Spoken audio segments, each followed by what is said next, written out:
Hello, and welcome to another episode of Things That Make You Go. That sounds kinda shady. Today's topic: multi-level marketing in 2025. Now you might know MLM by its more glamorous stage name, direct selling. But let's be honest, the rebrand is about as convincing as a used car salesman with a new suit. The MLM landscape is changing. It's like watching a chameleon trying to blend in with a disco ball. Lots of flashy colors, but the basic lizard shape is still there. We've got digital transformation, evolving consumer habits, and even the occasional regulatory slap on the wrist.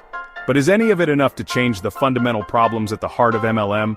Buckle up, because we're about to dive into the wild world of leggings, essential oils, and questionable business practices.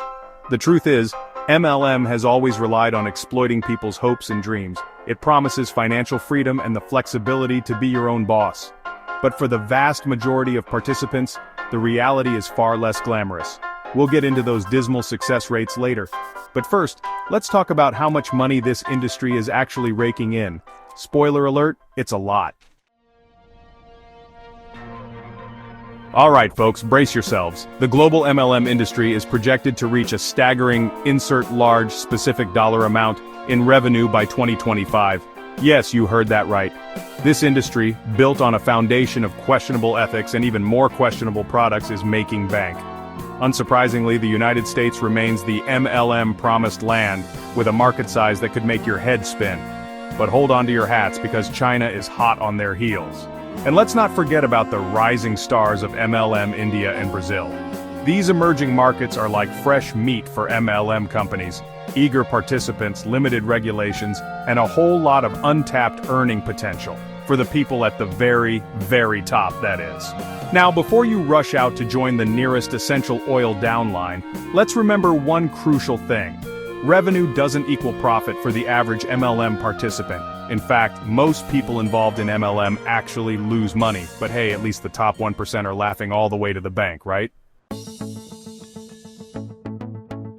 Let's talk products, shall we?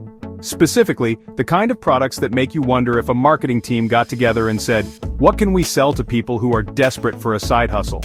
The MLM world is a veritable buffet of questionable goods. First up, we've got the wellness warriors, peddling everything from overpriced vitamins to essential oils that promise to cure everything from a headache to, well, probably not cancer, but they'll heavily imply it. Then there's the beauty brigade, armed with makeup brushes and promises of flawless skin. Results may vary, depending on how much product you can convince your friends and family to buy. And of course, no MLM product lineup would be complete without some sort of vaguely healthy, definitely overpriced nutritional supplement. It's all about living your best life, you see, and nothing says best life like a protein shake that costs $12 a serving and tastes like a mixture of cardboard and regret. Section 4, Swipe Up to Success, Social Media, AI, and the Illusion of Modern MLM. The internet, the great equalizer, the ultimate tool for democratizing information and connecting people across the globe. It's also, unfortunately, the perfect breeding ground for MLM schemes disguised as legitimate business opportunities. Social media, in particular, has become the MLM salesperson's best friend. Forget about knocking on doors and hosting awkward parties. Now you can spam your friends and followers with carefully curated Instagram posts featuring hash-blessed lifestyles and vague promises of unlimited earning potential. And let's not forget about the power of AI. From chatbots that answer your questions with pre-written scripts, to algorithms that target the most vulnerable potential recruits, AI is taking MLM manipulation to a whole new level. But here's the thing. No amount of technological wizardry can change the fundamental flaws of the MLM business model. It's like putting lipstick on a pig. You might have a slightly more aesthetically pleasing pig, but it's still a pig. Section 5, The House Always Wins. Unpacking the dismal success rates and regulatory crackdowns. Now let's address the elephant in the room, or rather the pyramid scheme hiding in plain sight. MLM often boasts about its low barrier to entry, which is a fancy way of saying they'll take anyone's money. But what they don't tell you is that the vast majority of people who join MLMs actually lose money. The success rate for MLM participants is abysmally low. We're talking single digits, folks. And even those who do manage to make a profit often do so by exploiting their personal networks and resorting to misleading marketing tactics. It's no wonder that MLM has faced its fair share of regulatory scrutiny. Governments around the world are starting to wise up to the predatory nature of MLM. From lawsuits to stricter regulations, the pressure is on for MLM companies to clean up their act. But whether these efforts will be enough to protect consumers from exploitation remains to be seen. Section 6. Influencers, subscriptions, and a sprinkle of ethics. Can MLM be saved from itself? So, can MLM evolve into a legitimate and ethical business model? The short answer is, it's complicated. The longer answer is, it's going to take a hell of a lot more than a fresh coat of paint and some fancy new tech jargon. Some MLM companies are trying to adapt. They're partnering with social media influencers, offering subscription-based selling models, and even incorporating blockchain technology, because, why not? But these changes often feel more like window dressing than substantive reform. To truly change its stripes, MLM needs to address its fundamental flaws.